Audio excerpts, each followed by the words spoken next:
Here we are looking at this skier triggered avalanche. Two skiers entered the slope right behind me, triggered a massive slide.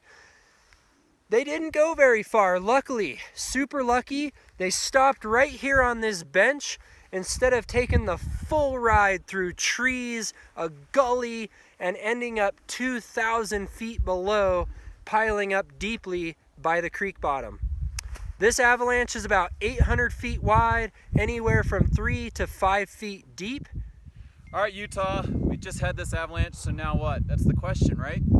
The problem is that with this warm weather, the only good snow left is going to be on upper elevation, more northerly facing slopes, which is exactly where this problem exists.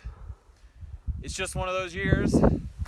You either got to travel and go somewhere else or just dial it back, because I want you skiing and riding for years to come. So there are some stable slopes you can find, but if you're going to go out and get into avalanche terrain, you got to do your homework, you got to do some digging. Ultimately, before you go into avalanche terrain,